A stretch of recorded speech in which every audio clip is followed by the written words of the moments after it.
الحمد لله رب العالمين والصلاة والسلام على رسوله الأمين وعلى آله وصحابه أجمعين أما بعد قال الله سبحانه وتعالى وقضى ربك ألا تعبدوا إلا إياه وبالوالدين إحسانا إما يبلغن عندك الكبر أحدهما أو كلاهما فلا تقل لهما اف ولا تنهرهما وقل لهما قولا كريما واخفض لهما جناح الذل من الرحمة وقل رب ارحمهما كما ربياني صغيرا۔ محترم بزرگوں، نوجوان ساتھیوں، اللہ رب العالمین قرآن کریم کے اندر ارشاد فرماتے ہیں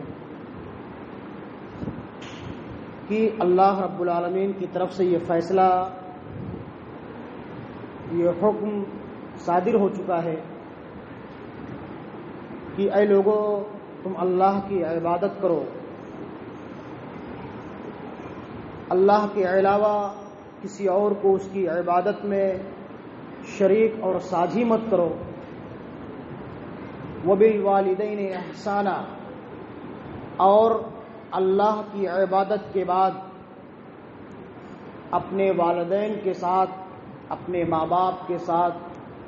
اچھا سلوک کرو۔ اللہ رب العالمین نے اس آیت مبارکہ کے اندر، یا اس آیت مبارکہ کے ذریعے سے ہم انسانوں کو، ہم مسلمانوں کو اس بات کی تعلیم دے رہے ہیں کہ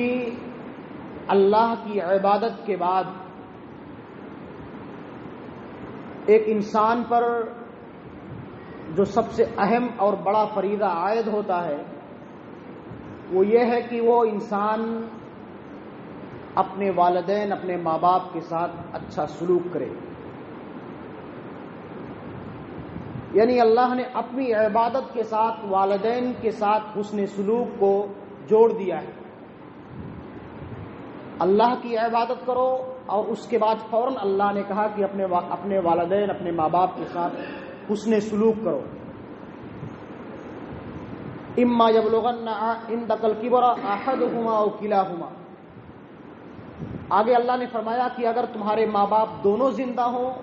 یا دونوں میں سے کوئی ایک زندہ ہو تو تم ان کی اطاعت کرو، ان کی باتوں کو مانو، ان کی فرمانبرداری کرو۔ واخفض لهما جناح الذل من الرحمہ، اور ان کی اطاعت کرنے کے ساتھ ساتھ اپنے دونوں بازوؤں کو ان کی اطاعت کے لیے پھیلا کر رکھو۔ وقل رب ارحمہما کما ربیانی صغیرا، اور ان کی اطاعت کرنے کے بعد، ان کی باتوں کو ماننے کے بعد، ان کی خدمت کرنے کے بعد اللہ نے کہا کہ اسی پر اکتفا مت کرو، اسی پر بس مت کرو، بلکہ اپنے رب سے، اپنے اللہ سے اپنے والدین کے حق میں دعائیں بھی کرو کہ وقل رب ارحمہما کما ربیانی صغیرا، اے ہمارے رب، اے اللہ، تو ہمارے والدین پر اسی طرح رحم و کرم کا معاملہ فرما جس طرح انہوں نے بچپن میں ہمارے ساتھ رحم و کرم کا معاملہ فرمایا ہے۔ اور دوسری جگہ اللہ رب العالمین فرماتے ہیں کہ وَوَصَّيْنَا الْإِنسَانَ بِوَالِدَيْهِ إِحْسَانًا، انسان کو اس بات کی وصیت کی گئی ہے کہ وہ اپنے والدین کے ساتھ حسن سلوک کرے، اچھا معاملہ کرے۔ ایک انسان کی یا ایک بچے کی ماں ہوتی ہے جو اپنے بچے کو 9 ماہ تک اپنے پیٹ کے اندر رکھتی ہے اور دنیا کی ہر قسم کی تکلیفوں کو، آلام کو، مصائب کو، پریشانیوں کو جھیلتی اور برداشت کرتی ہے، اور 9 مہینے تک پیٹ میں رکھنے کے بعد ایک ماں ایک بچے کو اس دنیا کے اندر جنم دیتی ہے، دنیا کی سب سے عظیم قسم کی تکلیف کو برداشت کرتی ہے، اور پیدائش کے بعد اپنے خون کو دودھ کی شکل میں ہمیں اور آپ کو پلاتی ہے ایک ماں۔ اس کے بعد ہماری اور آپ کی پرورش کرتی ہیں، خدمت کرتی ہیں، اپنا جو ہے نرم، اپنا گیلے بستروں پر لیٹ کر کے ہمیں سوکھے ہوئے بستروں پر لٹاتی ہیں، اور ہماری ایک چھوٹی سی آہ پر ایک ماں ایک باپ تڑپ اٹھتے ہیں، اس طرح سے اللہ رب العالمین نے اور اللہ رب العالمین نے ہم انسانوں کو اس بات کی تعلیم دے رہے ہیں کہ اپنے ماں باپ کے ساتھ حسن سلوک کرو، ان کی باتوں کو مانو، ان کی خدمت کرو، اور اگر وہ کسی کام کو کرنے کا حکم دیں تو اس کو اخلاص کے ساتھ عمل کرو۔ اللہ کے رسول فرماتے ہیں صلی اللہ علیہ وسلم کہ اے میرے صحابہ، کیا میں تمہیں اس دنیا کے اندر سب سے بڑے گناہ کے بارے میں نہ بتلا دوں؟ الا انبئکم باکبر الکبائر،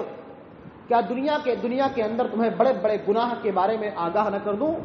اللہ صحابہ کرام نے کہا قالوا، کیوں نہیں اللہ کے رسول؟ تو آپ نے فرمایا کہ الاشراک باللہ، اللہ کے ساتھ شرک کرنا یہ دنیا کے اندر سب سے بڑا گناہ ہے۔ یعنی اللہ کی اطاعت کرنا، اللہ کی عبادت کرنا، یہ ایک انسان پر لازم اور ضروری ہے۔ اگر انسان اللہ کے ساتھ کسی اور کو اس کی ربوبیت میں شریک کرتا ہے تو یہ شرک ہے۔ اس کے بعد وعقوق الوالدین، والدین کے ساتھ نافرمانی کرنا یہ دنیا کا سب سے عظیم ترین گناہ ہے۔ اللہ کے ساتھ کسی کو شریک کرنا اور اس کے بعد والدین کی نافرمانی کرنا یہ دنیا کا سب سے عظیم اور بدترین گناہ ہے۔ اللہ رب العالمین، اللہ کے رسول نے فرمایا کہ الجنت تحت اقدام الامہات، جنت ماؤں کے قدموں کے نیچے ہوتا ہے۔ اور اللہ کے رسول نے فرمایا کہ باپ جو ہے یہ جنت کے دروازوں میں سے ایک دروازہ ہوتا ہے۔ کوئی انسان چاہے تو اپنے ماں باپ کی خدمت کر کے، ماں کی خدمت کر کے جنت کو حاصل کر لے، اور باپ کی خدمت کر کے اس جنت کے اس دروازے کو حاصل کر لے۔ اس طرح سے بہت ساری دلیلیں، نصوص اس بات پر ڈال رہے ہیں کہ والدین کے ساتھ حسن سلوک کرنا ایک انسان پر، ایک مسلمان پر لازم اور ضروری ہے۔ لیکن افسوس کے ساتھ کہنا پڑتا ہے کہ ہم اور آپ یا ہماری اولاد اس دنیا کے اندر اپنے ماں باپ کے ساتھ نہایت ہی نازیبا سلوک کرتی ہے، چاہے ہماری تربیتوں کے اندر قصور اور کمی ہوتی ہے، یا ہم خود جو ہے اپنے ماں باپ کے ساتھ اچھا سلوک نہیں کرتے۔ اگر ہمارے ماں باپ اس دنیا کے اندر زندہ ہیں، ہم ان کے ساتھ بدتمیزی کرتے ہیں، ان کے ساتھ ڈانٹتے ہیں، جھڑکتے ہیں، گالی گلوچ دیتے ہیں، مار پیٹ کی نوبت آتی ہے، یہ ہمارے اور آپ کے معاشرے اور سماج کا حال ہے۔ ضرورت اس بات کی ہے کتاب اللہ اور سنت رسول کے احکامات اور تعلیمات کی روشنی میں کہ اگر والدین چاہے وہ کافر اور مشرک ہی کیوں نہ ہو، اگر وہ غیر مسلم ہے، کافر ہے، تب بھی ان کی اطاعت ایک انسان پر لازم اور ضروری ہے، الا یہ کہ وہ اللہ کے ساتھ شرک کرنے کا حکم نہ دے۔ اگر والدین، ہمارے ماں باپ اگر اللہ کے ساتھ شرک کرنے کا حکم دے رہے ہیں تو ایسی صورت میں